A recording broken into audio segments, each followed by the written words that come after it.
Back to the council race. Next up is Robin Morrison.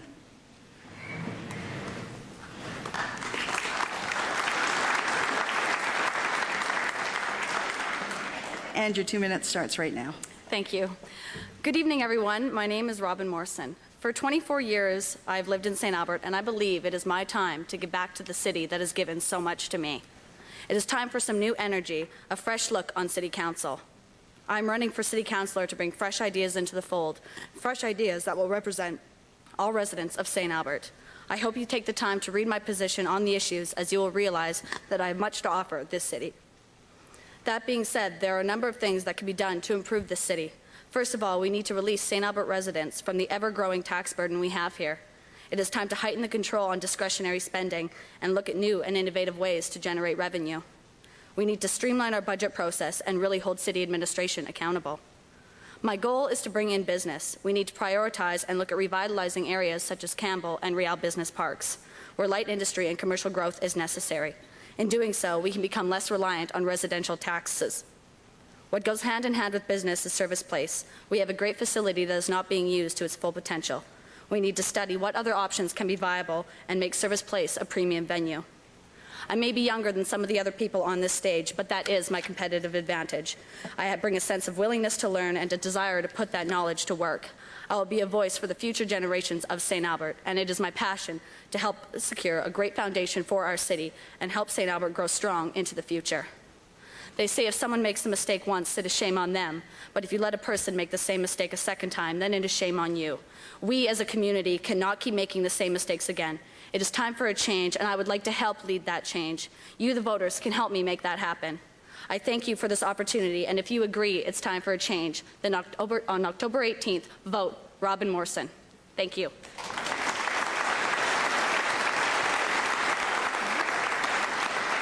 We'll go now to the media questions, and first off, Gary Melnick from iNews 880.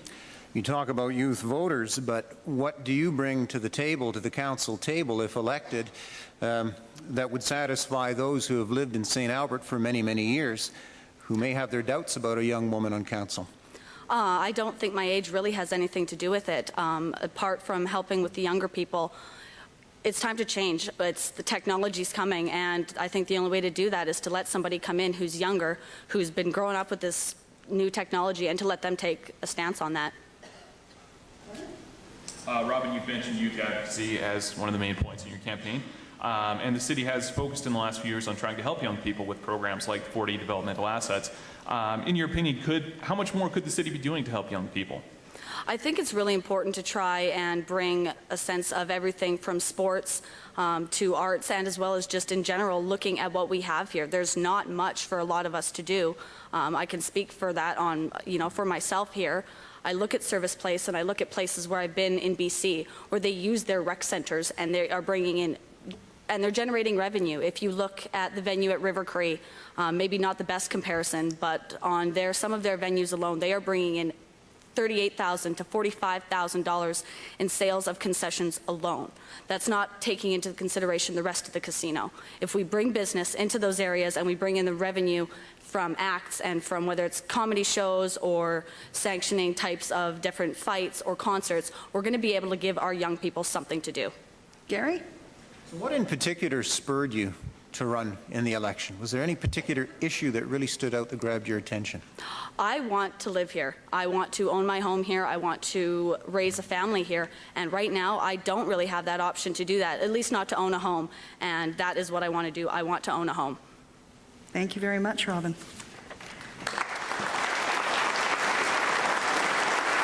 Next up, Cam McKay. Cam McKay also running for a seat on council. And Cam, you have 2 minutes for your opening statement, starting now. Thanks, Eileen, and thanks everybody who came out here tonight. I'm going to start just by telling you a bit about myself. I grew up here in St. Albert, Sturgeon and Braeside. Went to Paul Kane High School and was proud to go there. Later on, I went to university, got my commerce degree, majored in accounting and minored in economics. After that, I was a budget officer with the Government of Alberta. And after that, I opened my own business here in town and Open Spaces Dog Daycare, and have run that for the past 6 years. You know, this whole process has been very interesting.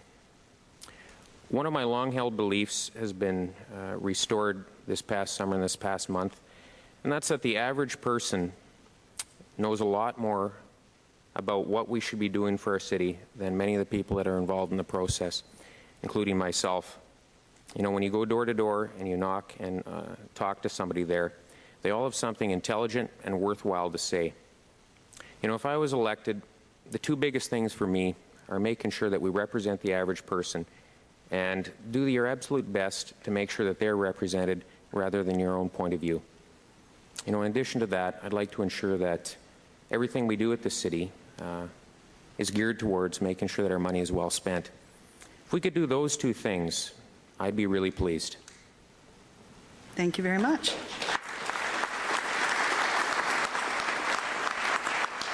And the first media question from Glenn Cook, St. City News. Cam, sorry. Your campaign so far, you proposed your neighborhood rights bylaw a little while ago, which would deal with high-density infill development in existing neighborhoods. But if such a bylaw were in place, how would you combat urban sprawl and residential areas encroaching on environmentally sensitive areas? Well, we have to balance two things. Urban sprawl certainly is an issue, but making sure that the average person has a say in development in their own neighborhood is also an issue. When development comes to an area, the process we have right now really does not enfranchise the average person at all. And so, you know, there's really two issues to deal with there, and I think we have to look at both of them. The three parts of that bylaw you're referring to are firstly to restore the Municipal Planning Commission and have it staffed with average people that live here, so the average person has a say how St. Albert grows and develops. The second part is to get area structure plans for all these older neighborhoods, so that if your neighborhood is going to change, everybody that lives here in town has a say in that change. Then the last part of it is if a developer is going to go into an established neighborhood and put up a development, and that's going to adversely affect the surrounding property owners, that developer should compensate those property owners for that loss. I think if we do that, we're going to gear our community going forward so that anybody that wants to come here and buy a house has some security in their own life, and we can go into the future respecting the average person and dealing with these issues like urban sprawl that arise. Gary Melnick. With your educational background, with your experience in accounting and finances, what's lacking in terms of financial controls in St. Albert? What's lacking is, you know, when I grew up here in St. Albert, we used to improve our town incrementally. Now it seems everything we do is a big change with a big idea. And it's really the little things that have made St. Albert what it is today. You know, zero-based budgeting is something that I brought out at the beginning of this campaign, and everyone else that's running has certainly adopted that. So that's an excellent management technique. Thank you very much. Thank you very much, everybody. Cam McKay. Next up, we'll hear from Kathy Heron.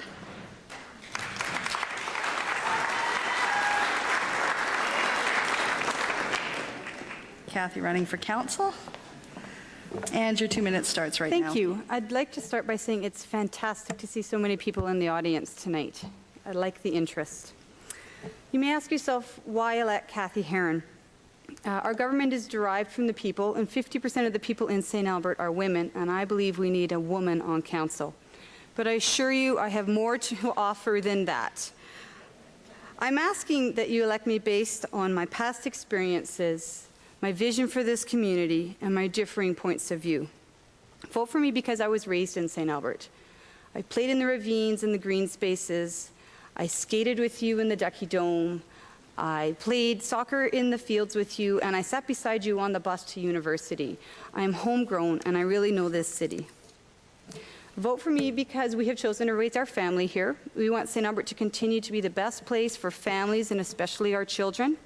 And we would like to stay here as we grow older, and hopefully our children and grandchildren will be able to afford to live down the street from us.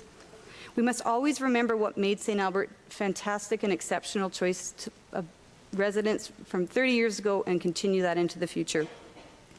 Vote for me because I'm a critical thinker.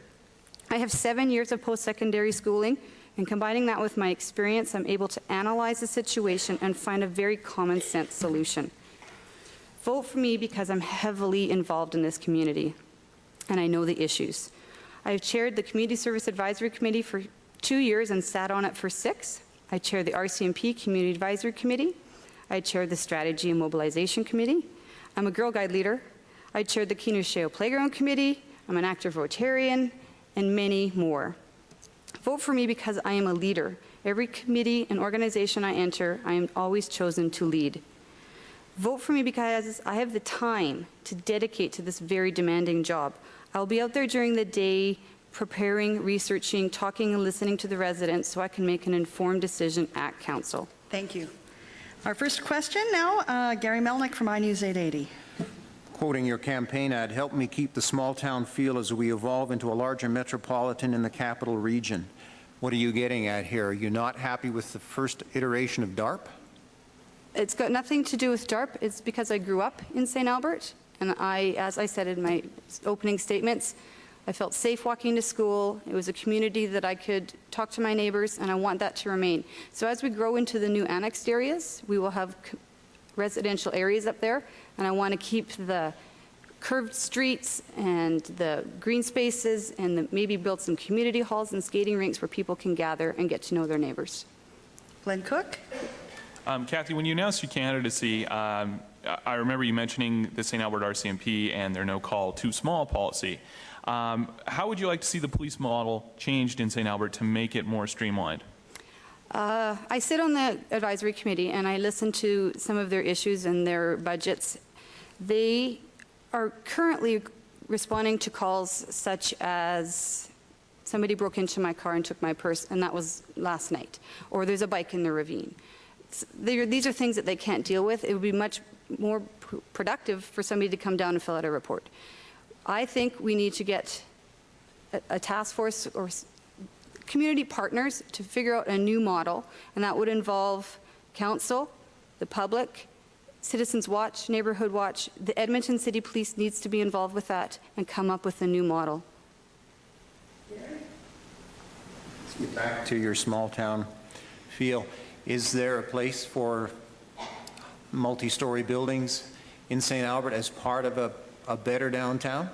Absolutely. I absolutely do not think that the DARP was bringing in critical mass, which we need to keep it alive. And there are people that don't have families. They're working professionals, and they should be allowed to live in the downtown in a vibrant core. And that doesn't mean it's not small town feel. DARP included a really nice civic square that people can gather at and be part of this community. Thank you, Kathy.